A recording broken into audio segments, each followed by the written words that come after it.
We see you. We see you. A demarcation of me always balancing my light and my dark. Always balancing where I could just be in full bloom and glow in my brightness, or allow myself to dance in the shadows and in the darkness that was always calling to me. And it calls to all of us. Right. Right? That story that wants to hold us back from our greatness. Yeah. So it was always balancing both. And I hung on to that identity, on, off, but mostly on for 30 years, and I finally just quit. Amazing. Hey everybody, it's Khan Moshiri, performance coach and kinesiologist. Welcome back to another episode of Greatness Bound. Today we have Michelle Sorro, my guest. Thank you so much for being here. I'm going to give you a little introduction of your background. She was born in a military base in Old Harbor, Washington, and she studied broadcast journalism at the University of California. She built a successful career in real estate and then got into hosting for various networks such as Extra, Bravo, and HGTV. She's been appeared on multiple TV platforms, including The Real, Crime, Watch Daily, KTLA, Hollywood Today, Live, QVC, and more. She has an amazing, dynamic personality and had over 3,000 hours of live TV, from lifestyle expert to safety and protection correspondent. Am I right? Yes. Awesome. She has an exceptional track record in connecting consumers and commerce. She places brands within TV deals, innovations to generate sales and maximize awareness. Some of her major clients include Trish McVoy, L'Oreal, right? Nice. Deborah Lipman, Lisa Hoffman Beauty, Bruno Magli, and more. She has an awesome, I think, a new podcast, right? Yes. When did you launch it? 1 week ago. Sweet, congratulations. Thank you. It is called The Mindset Mashup. And lastly, she is the author of The Voice of Gratitude, celebrating the gift of friendship. Do you have the book? Did you find it? Ooh, I know it's here somewhere. Maybe I will find it. All right. Oh, I found it. You found it? Yay! Oh my gosh, I haven't pulled this out in so long. Sweet. My little book. All right. This book. She works with the homeless. I love that about you, Michelle. Mm-hmm. To help them to find and retain employment, as well as. Do you still teach yoga? I haven't for about almost a year. I did for 1 year. You did for. Yeah. Okay. She had experience in meditating with Dalai Lama. We will talk about that. And literally walked on fire. Oh, that sounds good. Thank Nice. you. Yes, thank you. I'm not as bad as you think, you know? Oh, you're awesome. Very good. All right. Thank you so much for being here. My pleasure. What I really want to start with is what I call a demarcation line. Mm-hmm. You know, we come to this life and we start kind of interacting with each other, bumping each other, and things start happening. And we walk through this different path, and we make mistakes, and there comes a times that we hit the wall. Where there's demarcation line that everything shifts. We wake up, or we have breakthroughs, or there's a place that you're like, okay, this is it. This is everything's going to change. Can we start with that? Assuming there's only one? Yep. Not necessarily. I had many demarcation lines, you know. But Yeah. let's talk about how you started with. Let's talk about your journalism and the talk and being a host on TV, and where did that lead you later on? Okay, so that would be an interesting demarcation, according to your terms. So I was selling real estate for about a decade, had a pretty successful career. We rode the wave. When the financial crisis happened in 2008, it was perfect timing. It was actually life happening for me, not to me. And even though I made like $17,000 that year and times were financially stressful, it was a demarcation moment of, well, maybe this is an opportunity to go for what I really want and what I'm passionate about. And which is?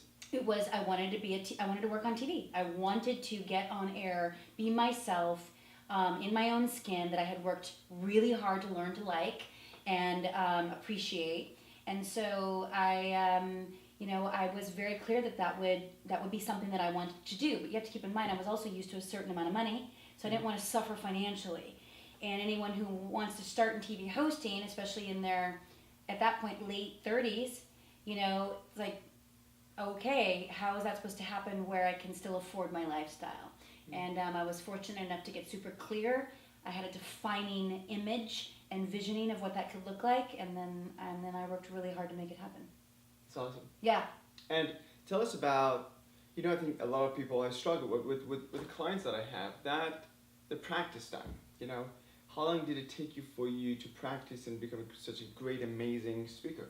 Oh, thank you. You are, because I was watching your videos, I was like, she's so dynamic, Aww. you work with the vocals so good, and you're funny, you're authentic, you're so dynamic. Thank you. And I'm like, she's amazing. Oh my goodness, I was I'm I'm not already even paying nervous. for this. What did you say? You got nervous? I was already nervous, when I was like, oh, I'm gonna talk to her, I'm gonna do the Aww. podcast with her, So it's, Well, you're it's, great. It's a great experience Yeah, for me to embody that practice for myself. Totally, and anytime we step Yeah. outside of our comfort zones at Yeah. all, we grow. And we get so complacent of where we are, and everything that we want is always outside that little box Yep. of comfort. Yeah. So, you hit it on the head. I mean, it didn't happen overnight. When I first got on air, and my first real full-time position was at HSN, the Home Shopping Network. Mm-hmm. And that was in Florida, so I had to move from California to Florida. Didn't know a soul, had to start in the overnights, which means I never saw daylight. So that was a whole nother Oprah, as I would say. Yeah. Really, really hard on me. But at the same time, I was given the opportunity to go live on air 5 days a week, anywhere from 2 to 4 hours a night. That's amazing. And oftentimes I was by myself. So I had to learn how to carry 58 minutes of airtime with product by myself, and make it somehow entertaining or interesting. So that's where I learned to get really comfortable in front of the camera. But I will tell you, the first year and a half, I was awful. It was awful, humiliating, cringeworthy, embarrassing. I wanted to crawl under a rock and never ever show my face. And I had to do it in front of America. I was literally learning how to be a comfortable TV host, doing it live. It's 100% live. While it sucked. While it sucked, and I'm learning in front of America. Anywhere from 10,000 to millions of people would tune in any given night. So I had to build my confidence. I had to learn genuine self-esteem, and I had to get really comfortable with talking to that little itty-bitty camera and connecting as if that is my mother, my sister, my best friend. One person right there. And so, listen, 3,000 hours later, I got enough practice. Yeah. So anyone who says, gosh, how'd you get so comfortable? Practice. Conditioning. That's it. Exactly. Yeah. And did you have to deal with any critics? Yes. Ridicule. Yes. And all that. Oh, please. Do you have any please. story of that? It's still there. These some of these trolls, as we now call them, but 7-8 years ago, we didn't have an internet name for them. They could just say whatever they wanted, and there was no real. It's bullying. Yeah. But there were these HSN and or QVC chat rooms, and some of these shoppers loved me, and I still am connected with them, and they know who they are, and followed me no matter where I've gone. But some of them just loved to hate and just to rag on you and judge and shame and that stuff is online forever. Right. So you look at these. It is what it is. You have to just move on. You have to develop a thick skin. And it doesn't mean it didn't hurt. There was a time when I remember calling up my parents and saying I was horrified and I was sad and it felt tragic. And my stepdad, I'll never forget, he said, do not look again for 3 months. Do not even open up those blogs. And then I remember going to my boss and saying, I feel so hurt by some of these things that are getting said. And she was like, if things weren't getting said negatively about you, we'd be having a problem. Mm-hmm. Do you understand? She's like, the fact that you're riling 20% of the base, but 80% loves you and shops with you and would support you and be enthusiastic about you. But if there's 10 to 20% of haters, that's what we love. What if they could be an opportunities too for people, for us to embody that confidence and to practice over and over again to get on a road, right? Well, it's another demarcation. So the thing is I'm so committed to personal growth, and I have been my entire life, so 4 decades now. And so when you were talking earlier about a demarcation, I'm like, when? When I was 5, when I was 8, when I was 9, when I was 10. Right. Because it's like I remember milestones where I can't even, once that happened, I couldn't look back to the person that I was even just the day before. So when I have friends that I run into, like on the street or an ex-boyfriend or whatever, and I'm thinking to myself, I'm so not even at all what they knew. Because I've grown so much since then, you know? Right. Can you relate? Totally. Yes. Oh, I mean, when I moved here when I was 25 years old, there was a depressed kid who I was barely speaking English. That was almost not, but 9 years ago. And when I got here, I didn't have a job. Okay, I wanted to start school from the beginning. I couldn't speak English, and we didn't have any money either. It was a madhouse. And then back home, I was already established a personal training, for like years. I had a great business, and here I couldn't even train because I wasn't certified. So I'm walking to this school 3 weeks late, barely speaking English. I'm facing physiology, anatomy, nutrition, and it was a completely different person. I mean, all I did, I just keep my head down and practice. I was like, this will pass, this will pass, this will pass, But when you look back, you're right, there's so many demarcation lines. But there's always one I had that was like, okay, this needs to change. There was a one-time thing. What needed to change? See, now I'm turning the tables. See what happened? Now I'm going to interview you. I See, know. this is what they want. They want more of you. It's your followers. No, there was my depression and my own pity party. It was The like story. the old narrative I made about myself and how my parents weren't there for me, which was a complete opposite of story, I can relate. I'm like, whew, and then I was like, okay, as much as I blamed them for the negatives, I also blame them for the positives. Yes. It's time. Yes. You gotta blame them fully. Yes. Love them full on, and realize where they come from. The intention is not negative. They want their best, but that's how they were conditioned and learn neurologically based on their environment, their parents. And that being said, now we don't have any those tools that we have, like let's say Tony Robbins, Brendan Bouchard, whoever that is out there. Those people weren't there for them at the time. They didn't have any social exposure to any kind of personal development at the time. Right. Which right now there's a huge a paradigm shift happening. Big time. Now. Right now, Yes. it's just a huge shift. People are waking up. Which is great. Beautiful. They love that. People are getting their team, and there's a union happening. Which is how we found one another. Yep. Tony Robbins talks about that. He says proximity is power, Yeah. and it's not just the material or the financial gain of power. It's resources, connection. Yeah. It's like us getting connected in a yoga teacher training program. And neither one of us are yoga teachers, but we just wanted to deepen our practice and learn more about how to help and heal in our communities, which is beautiful. But then through that, which is proximity, then you could easily just be like, hey girl, you might not have said girl, but hey Michelle, I've got this great YouTube, channel going and a podcast, and it would be amazing if we could have a conversation. Yeah. And that's how it happens. Yeah, and I personally saw your transformation, at least from that demarcation to the next demarcation. Yeah. I remember the first time we had. That particular classroom when I think it was me. I was asking, "Why are you here?" At the beginning of the class, the first session, "Why are you here?" My answer was like, "I'm not here to become a teacher." I was here because I was just called to. There's something here for me to learn. I remember that. Because I always jumped from these movements, from the other movement. I was curious about different modalities and stuff, and because it was a missing part in myself, was projecting out. So the question is, I remember I had a conversation with you. We had a practice together. I remember that. We were practicing. You were kind of correcting my posture. I was doing it for you or something like that. And that was the first interaction that I had with you. Yeah. But I do remember your personality was different. I saw the transformation, and when I saw you on Facebook, I was like, "Whoa, what happened?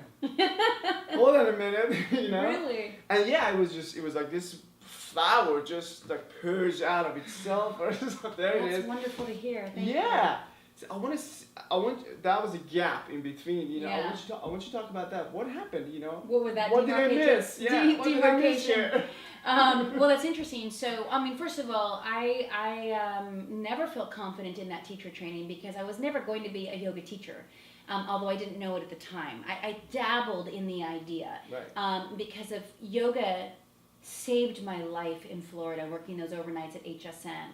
And when I found this particular studio and community of yogis in Florida, it was unlike anything I had ever seen in LA. Certainly Main Street, Santa Monica Yoga Works, right? Mm-hmm. No offense, but like I needed a much more comfortable, safer environment.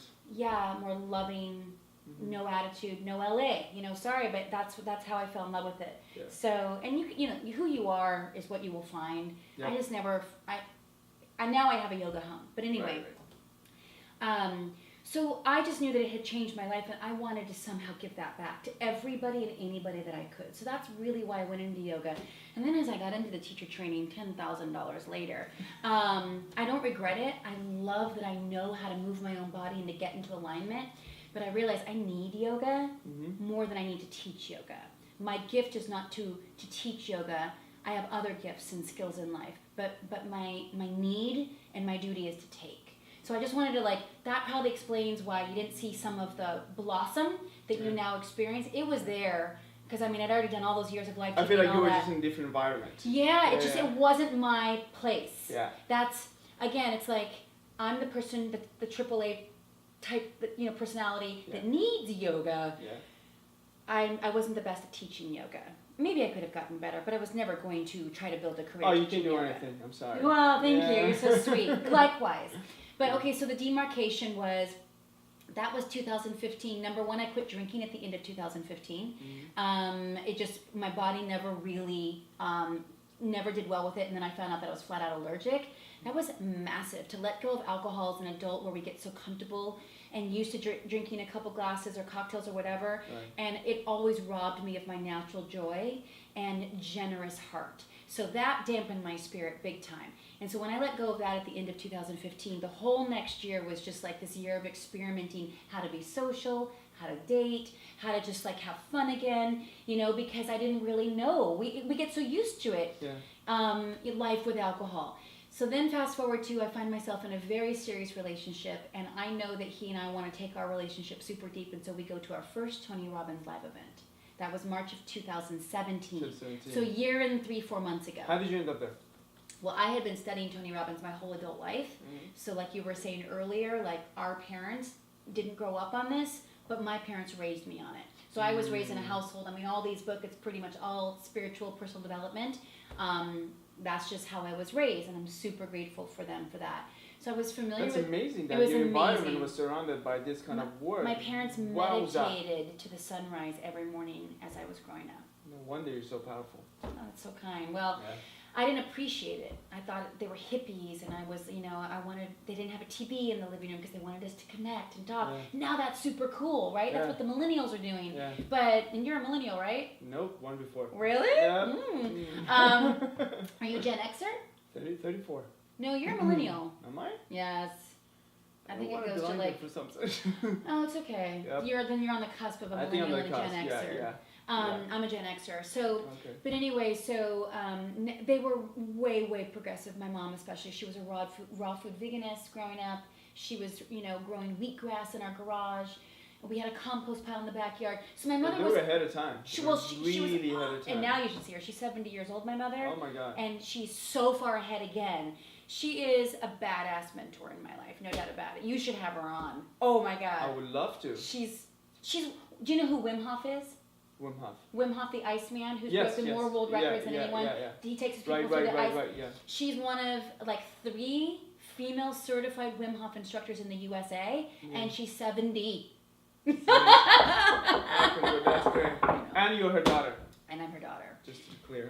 But so anyway, so I had heard about Tony Robbins, and I knew that my relationship, we were already in trouble 6 months in. And I was like, I really care about you, and I really think there's something here, and can we just go to try to break through? And he was on board too, because he really cared about me as well, and we were just trying to figure it out, and so that's where we began. And then it was from there where those processes and that 3.5 day of full immersion, and I don't think there's anyone better. That's just me in that world of personal growth. If you really want to break through and take it to the next level like that, Tony's got some great tools.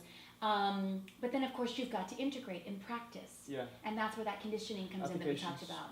That's where the real first demarcation happened.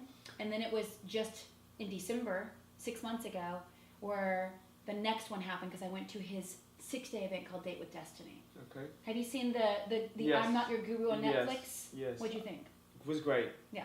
He's right on the spot. I mean, the guy has done the work for He many does the years. work. I mean, 40-something years. he's amazing at what he does. You know, if what I tell people, if you can, a lot of people don't connect with him because of the way he approaches.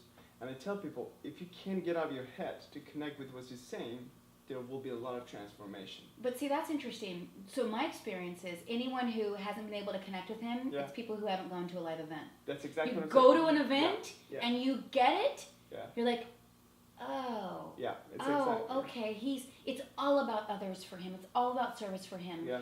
That is his whole purpose of being on the planet. But yeah, if you're caught up in sort of the the glossy information from the 80s. There's so much conversation in people's head. They don't get to pass through and really listen. You get in your head, you're dead. Yeah, you get in your head, you're dead. Yeah. So that 6-day Date with Destiny event was life-changing. You didn't share the actual breakthrough though. Well, I don't know if I have a specific moment. I mean, my whole life. What was the realization of the first one and then? But see, that's the thing is, like, I don't know. You're asking me for something that you experienced, but I can't tell you that it was an actual demarcation of when we met and then where you're seeing me now, where I've had the biggest breakthrough, where I can literally trace it back. I had gone to Date with Destiny and I had a massive transformation. That's also where I was able to look at my family, my parents specifically, and realize how deeply loved I've been my entire life, because I carried around a story of maybe they didn't even like me. Total bullshit. But for some reason, I let that be my excuse to not have true, genuine connections in my life in certain areas. And so once I was able to see that and redesign my life from the inside out, because I unpacked all the bullshit, all the limiting beliefs, all the stories, and then redesigned the blueprint to literally be my destiny, that was the first phase. But it was when I went back to another Unleash the Power Within in March of this year, so just 3 months ago, where everything activated and integrated. And that's where everything took off. My podcast finally launched. My group coaching, my one-on-one coaching, my consulting business, I tripled my income. I mean, unbelievable differences. But I also let go of smoking, my 30-year on-off, but mostly on. Congratulations, woman. That was a huge one because I did it at night in the alley. Alone, nobody could see. It was like, but I really didn't know, even taking yoga and being a Soul Cycle girl and running marathons and all this stuff that I've always been involved in, I didn't really know how to have the power, to tap into that power, the mental mindset of being able to drop it. Like, for some reason, I let that be that thing, that one last thing that I was still dabbling in. And at Date with Destiny, I just let it go and I never looked back. And I had been told, an intuitive voice had come to me twice, and I remember them specifically. Both times I was at the beach. I get connection at the beach. I don't know if that happens for you, but if I just get present and I sit next to the waves, and I allow myself to get clear so I can listen and access the intuition that you can call God, gut, whatever you want to call it. Universal intelligence? Yes. Yep. I had been told twice the same sentence. Everything you want is on the other side of letting go of smoking. Yeah. So even that relationship... And letting go of smoking is just a metaphor for people can apply to anything they deal with. Yeah. Exactly, and that's what I love that you said that, because you could easily judge, like, smoking, it's 2018, who smokes? It's like, really? Over drinking, overeating, over shopping, over sexing, porn, gambling, you name it, overworking. Yep. I mean, and so what I would do, because I was deep down somehow unavailable to true intimacy, because by the way, no boyfriend, and sometimes even friends that have known me for 20 years, never once saw me light up a cigarette. Wow, you were hiding They knew I did, because I was at least honest about it, because you'd probably smell it at some point, or taste it, if he was kissing me. But I was so ashamed, and talk about carrying this deep, dark, you wanted to talk darkness. I cast those shadows on myself because I didn't want to fully own my fucking light. Yeah. So can you pinpoint where's the story behind it? The smoking? Yeah, what There's so much. So I started when I was 14. It was a neighbor. We smoked in her parents' master bedroom closet because the dad smoked, so they wouldn't smell it. Not the closet, the bathroom. That's right. Yeah. We were looking at dirty magazines.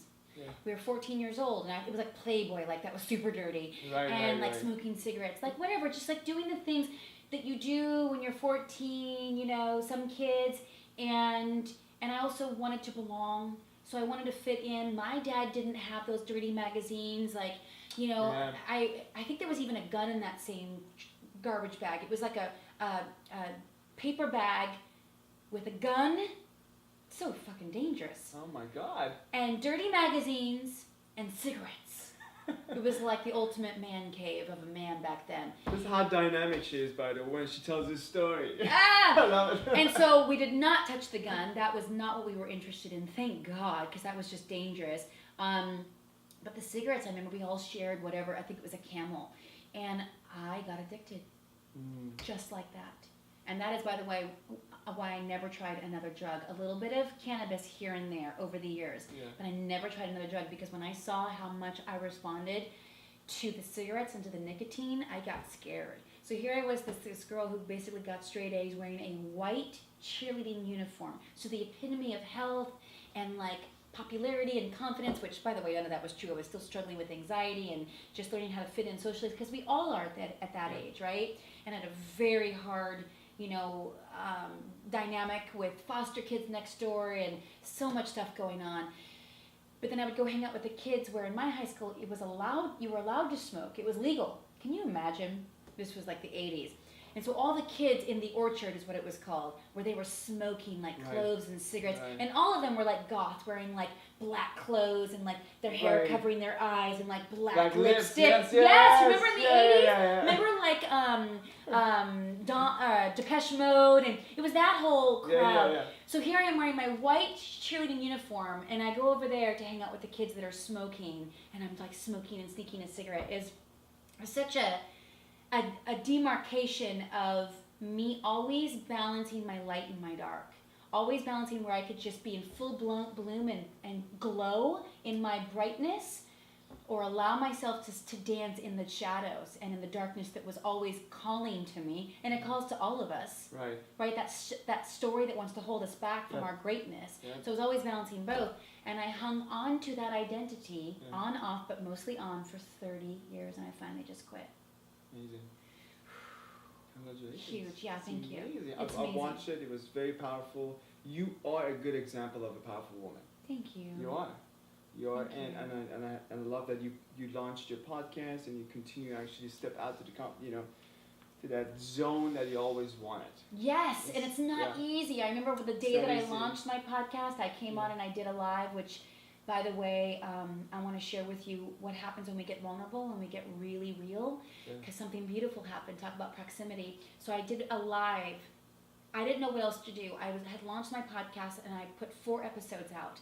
And I have been always plagued with perfectionism. And in the past, it used to stop me from doing anything new, right? Of course, this makes sense. And so, or I would practice behind closed doors and then come out and be like, great. So probably another reason why you experienced me as a little bit of a wilted flower inside teacher training is because I wasn't confident about what I could do yet. So I was living in self-doubt and self-criticism. Going back and forth with 2 different Yes. Because in this other area of my life, I was like confident and doing all these great things. And then, oh my God, to have to learn in front of these people. That's such a good example. 2 complete different identity. So from this, I fit in.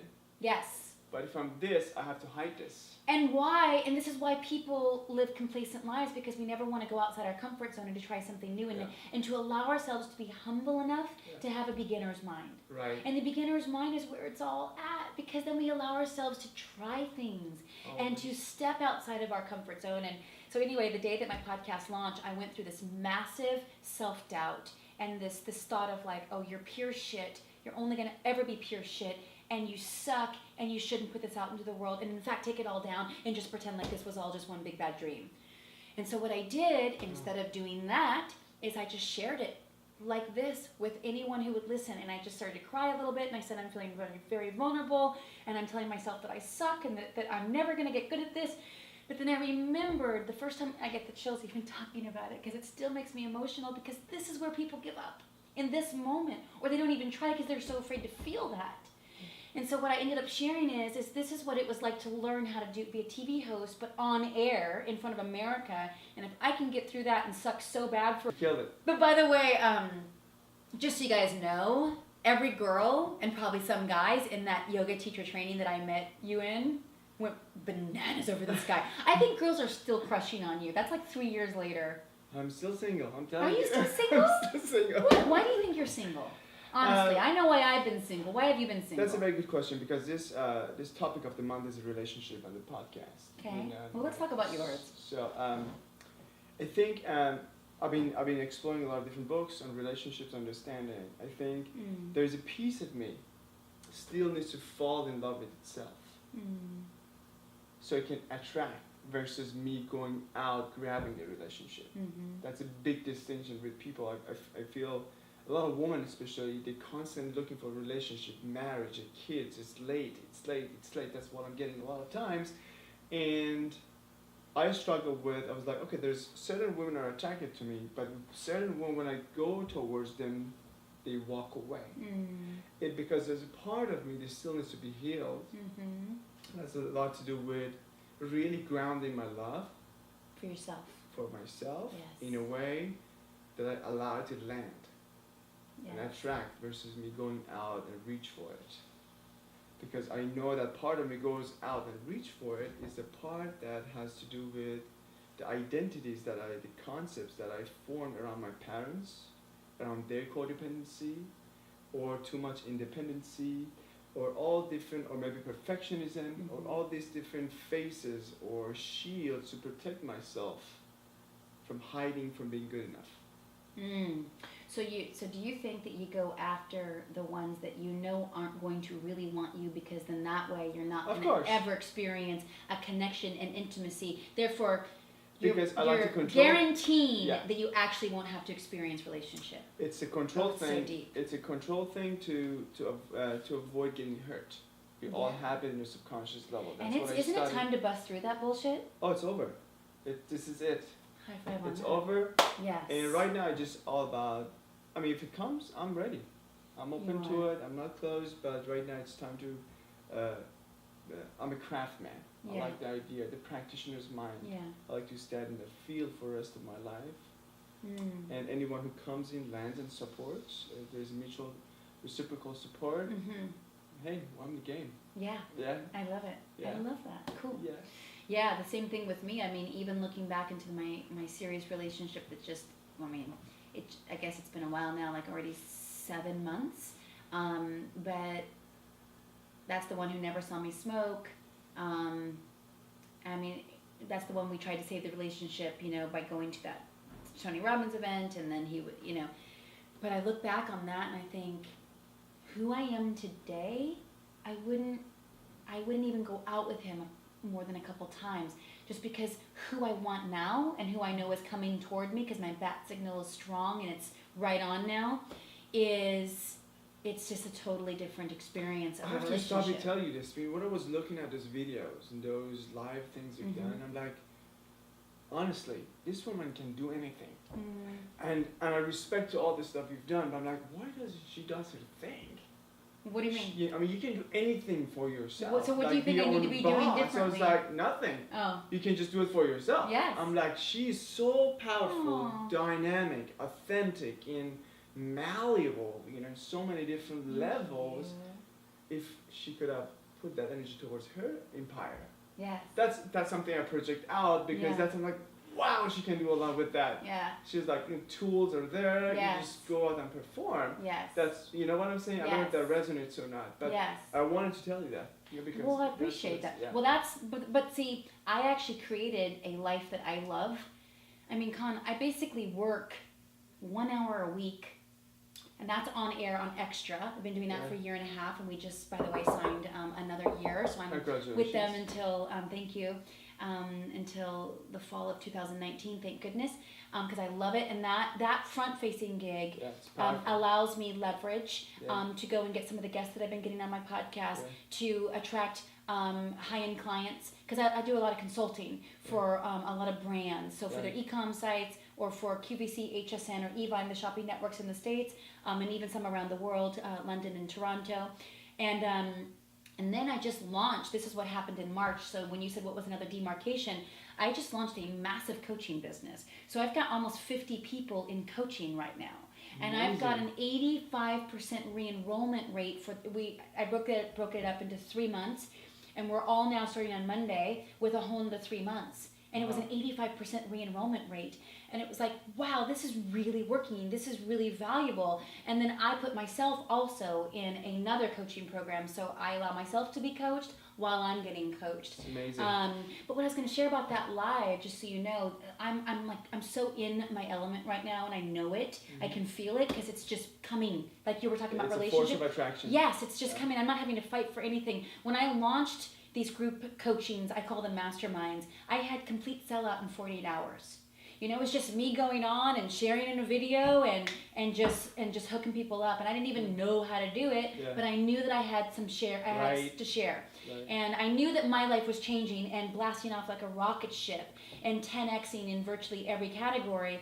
And I knew that if I could crush the cigarettes, and if I could triple my income, and if I could have my dream job and live 5 blocks from the beach and have, you know, like, my life is so good that I was like, I'm happy every day. Every day feels like my birthday or Christmas. Right. So I need to share this secret sauce because it's simple, practical takeaways of mindset techniques. Yep. And if we can all get up underneath that and start to talk about that stuff, rather than the stuff that wears us down and makes us anxious and paranoid and full of fear and sadness, you know, which is current events or politics or the negatives in life, you know, if we stay focused on what's working and where we're grateful and what's exciting, and it doesn't mean you can't vent and be human, but let's vent with a purpose. Anyway, going back to my venting, which was sharing candidly in that one vlog the day that my podcast launched, and me being really honest and authentic about being vulnerable, about putting that out into the world, it caught the attention of one of Tony Robbins' top coaches. And she ended up writing me a separate note and saying, what you're doing is amazing, it's authentic, it's real, it's like, whoa, and I want to invite you to be his VIP guest for the next live event, and you'll sit with all the celebrities. And I was like, I'm so not a celebrity. And she's like, you are on TV and you are doing the work and you are giving it back. She was like, this is more than he could ever hope for. And it was just this beautiful thing of like, wow, you know, and they're going to interview me. And that's the kind of thing where when we get out of our own way and we really let it be about others, and we just want to give and serve and help anyone feel 1/10 of what we're experiencing, the universe is very, very interesting in how it responds and just rushes into support. Yes, magical. Yeah. It's funny when you said that. When I was back home, when I was a child, you know, I suffered a lot in my country. There was war. And where are you from again? Iranian. And when I was 21, I believe, when I was 19, I went to Cyprus to study business administration. After 3 years, I realized, this is not what I want to do. So I dropped that. I went back. I've done that. Yes. So a couple times. I went back home. Then my father was here. Was trying to get me here. Your father had already moved to the States. Oh yeah. For years. And but the green card processing was taking so long, more than normal. And I was at this point really like breakdown. I didn't know what to do, what's next. I mean, I hate the system as far as government and the schools. You know, who am I gonna be? I was completely lost. In addition to my traumas as a kid and all that. But there was this like deep down belief in me, talking about magical. It's like, I'm gonna get out of here. This is just where I don't belong. And it was like a couple of days I got a call from my sister. She's like, you're behind your day. Your interview was like 3 weeks ago. Your what? Your interview for your green card was 3 weeks ago. I'm like, what? All you're thinking about is this green card interview, and you missed it. Yeah, because the email didn't go through or something happened. There was something. So I called my sister. We called them, they rescheduled, and then it happened. So I do believe that universal. If you really believe somewhere in your heart, okay, no matter wherever you are, Yes. where you come from, what you struggle with, where your traumas, where your parents from, Right. and whatever the narrative is, Yeah. you will switch it. Yeah. You just gotta really hold on, latch on to that, like it's gonna happen. The light is there, we're gonna rage against the darkness. Totally. Well, and also, so what I've learned to do is appreciate the contrast. I've learned to The contrast, really yeah. respect the darkness. In any deep Mm-hmm. spiritual philosophy, they have a phrase called the dark night of the soul. Yep. Okay, and so I actually decided to change even the wording of not night, N-I-G-H-T, but night, like knight in shining armor, Night, yeah. K-N-I-G-H-T. Yeah. Because I've had so many dark nights of the soul, Yeah. and their gifts, their blessings. Yeah. And That's a good one. Yeah, I like thanks, that. thanks. I know, I feel like there should... there should be like a book. book. Yes, but that's another demarcation. Is Yeah. like whenever I'm not feeling that joy, whenever I'm not feeling that light and that Yeah. generosity of my heart, or that just zest of like this day is Christmas, Yeah. every day. When I don't feel that, because that's called being human, and not every day I feel that, although most I do. But still, when I don't, I have my tools, and I know what I need to do to get back to center more quickly than ever before. But also sometimes I allow it, and I'm like, you know what? Right now, I'm going to allow myself to just let this move through me Something is leading you. and really not bypass it, because, there's a whole thing of like, you don't want to bypass what's really going on. And that's why yoga's so awesome, Yeah. or going and meditating, because you can see what's there. You're like, oh, that's an old thought from 30 years ago, or oh, that was my parents' thought. It's not even Yeah. mine, or oh, that's the collective consciousness, or like, oh, that's a human epidemic where they don't believe they're worthy or will ever be loved. Oh, how such bullshit. Oh, you poor little thing, you believed it. You know what I mean? And then like allowing, and like cuddling myself, like metaphorically, being like, oh, you wanted to believe that to be true, that you suck and that you're always gonna, whatever. And then I'm able to like talk myself off of that being true, because I know it's not. And getting back to that life is always working for me and never to me, and that everything that happens is a blessing and a gift, Yeah. including the darkness. Including darkness. Especially the darkness. I love it. Yeah.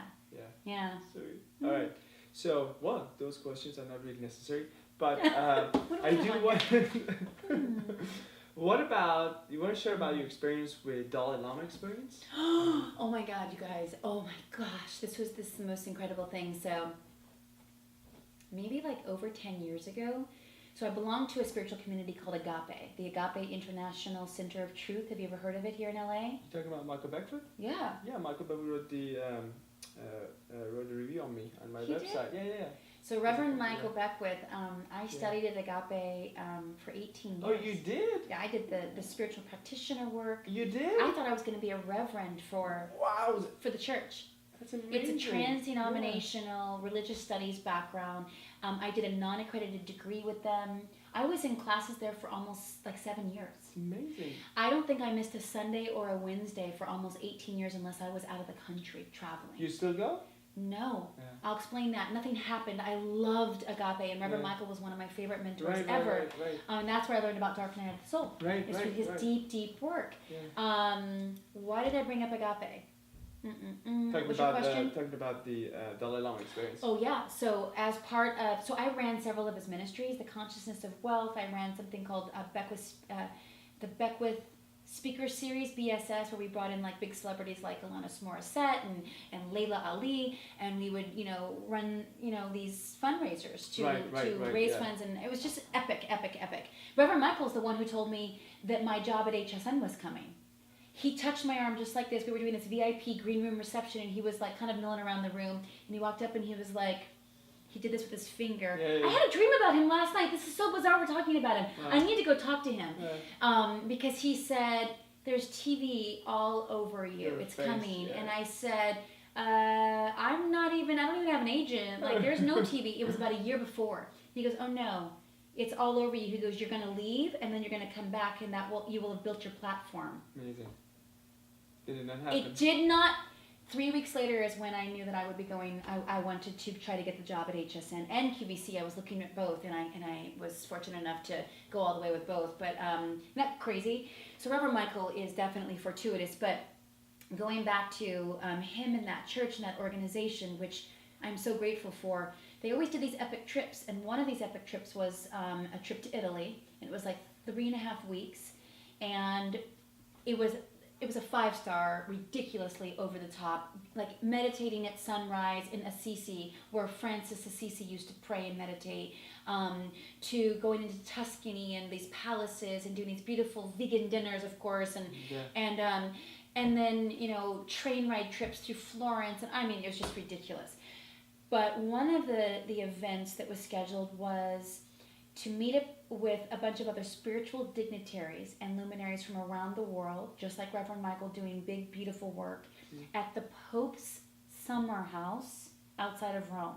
So we're at the Pope's summer house in this little tiny community called Castel Gandolfo.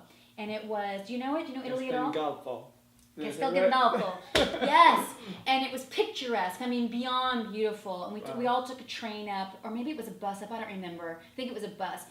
And so it was Reverend Michael and all these other rabbis and ministers and reverends and priests, again, from all the different major organized religions, and one of the other spiritual dignitaries that was present for this thing called the Peace Synthesis Dialogues.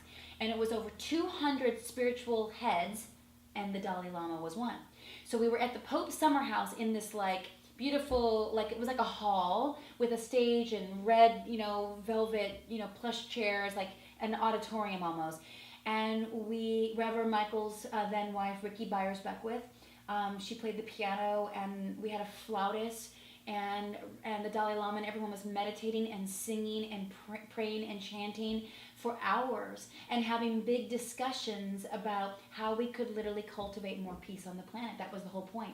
So it was like being amongst these incredible spiritual dignitaries that some of them were just meeting for the first time, but representing all the world, different religions, different countries, different sects and sectors, and coming together with one mission that was so profound and epic. It was just beyond. That's awesome. Yeah, it was. I can't really believe cool. I got to experience that. I did, I think I performed at Agape a couple of times. Just sang solo.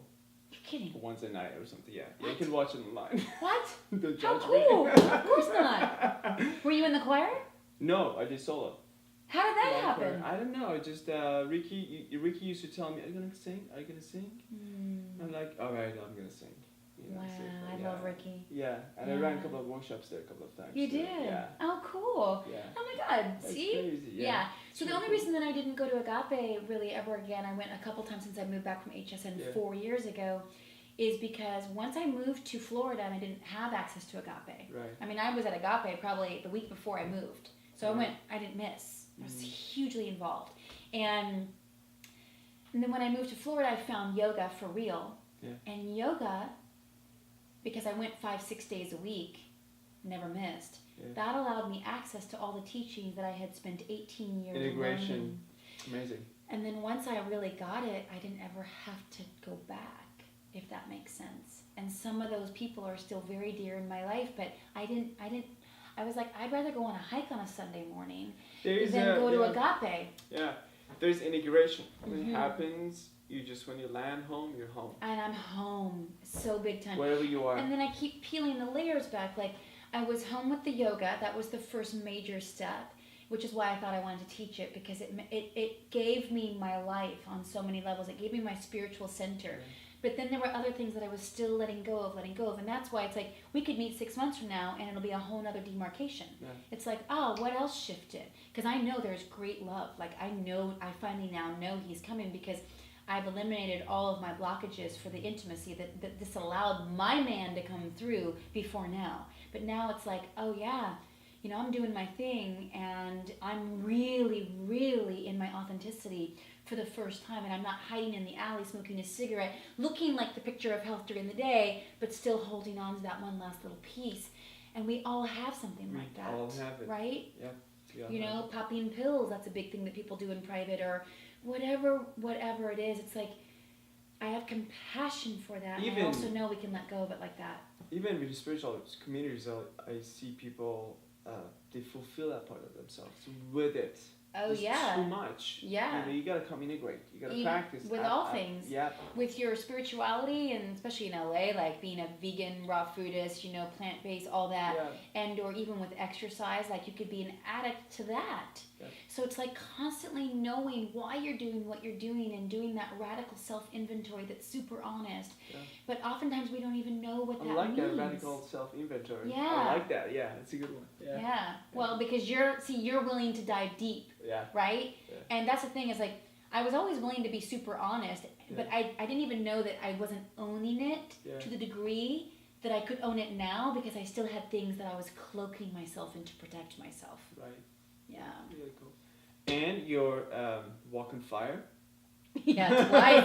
Oh my God, you guys. So Tony Robbins. So I right now, like, he's a very big mentor to me. Not my only one. Like, there are some that I just love, like Reverend Michael Beckwith, Abraham Hicks, Wayne Dyer, Oprah Winfrey. Wayne Dyer is massive for me. For years, I listened to him. Yeah. So good. Alison Armstrong, who teaches women how to understand men.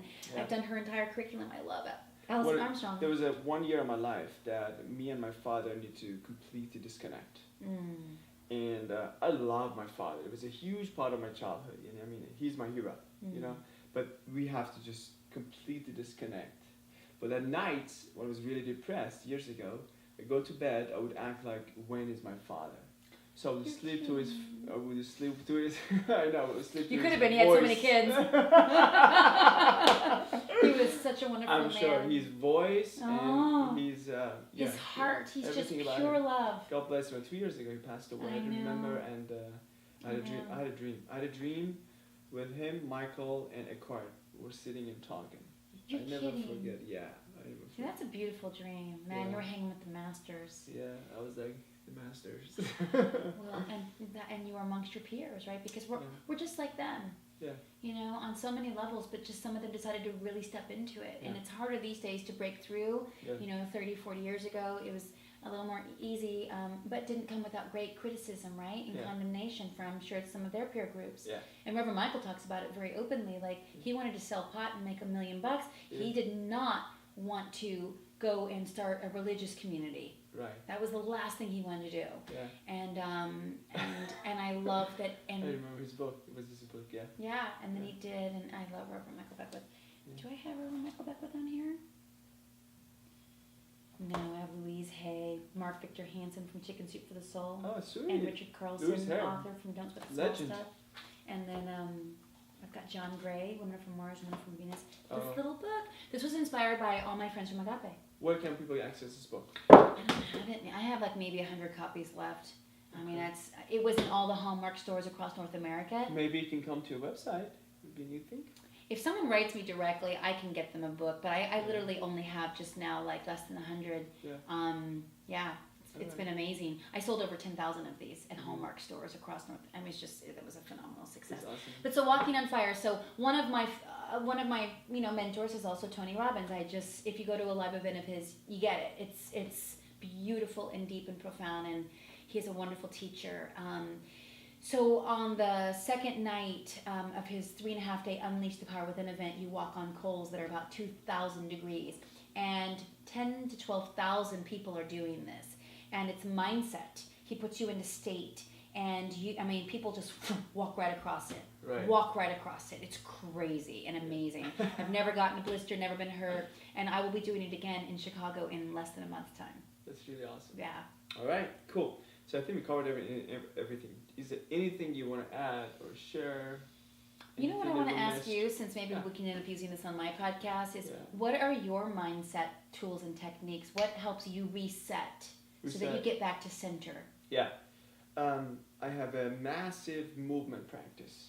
That will really, if I'm really hitting the darkness and I really need to bounce back, I have a practice has a lot to do with the combination of gymnastic, dance, and yoga.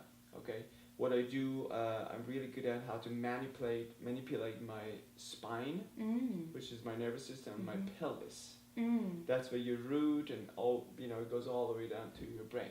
Yeah. So it really wakes up my body, gets out of that gunk. Wakes it up, there's blood circulation, and that's usually about an hour to 2.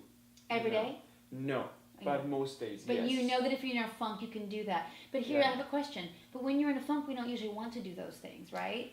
I put myself in that position. You make yourself do it. You I don't negotiate with your brain. I don't negotiate, but here's the thing. I stand there, I put the music on, and start moving. Yes. I mean, if you look at my movements throughout Monday, Wednesday, they're never same and they were never done before. There's no repetition, 5 bicep curl or warrior 2. You never see the same exact, you know. I mean, there's always something new because I constantly put my this in comfort zone with movement. Gosh, you know, that's there's great. something always new. That's as far as using movement to you know, to stepping back. But I'm also in the morning sometimes it's hard for some people. You know, I don't encounter them anymore, but I used to. But I'm surrounded by like 10 books in my bed, like little stories. When I wake up, it's a shitty day, man. For some reason, all the story kicks in. For example, there's a book that I really love. It's called "Obstacle is the Way." There's little stories about greatest histories, greatest people who overcome great things. You read 2 pages and it's done. I Like, love that. okay, let's go. Yeah. You know, that's another thing. I do breathing techniques, a lot of intense breathing techniques. Journaling is a big part of my practice.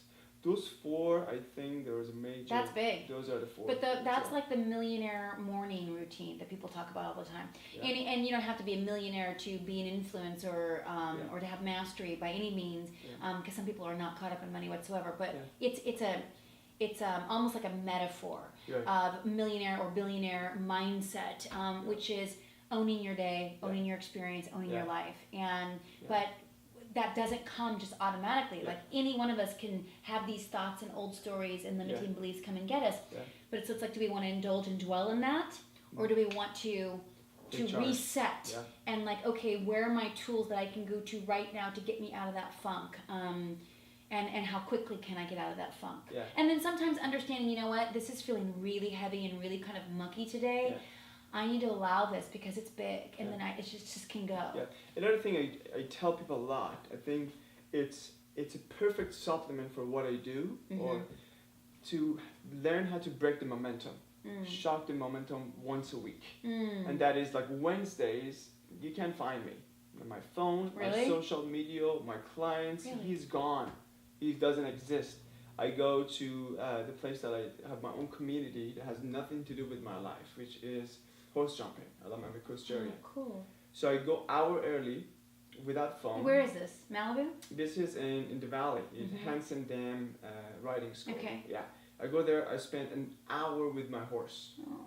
Feed them, walk with them. Is it really your dance horse? with them. No, it's a couple of horses that I usually... That you really connected with. Yeah. I dance with them, I feed them, Oh. and then we ride together, we do jumping. That's And so then cool. afterwards, I wash them.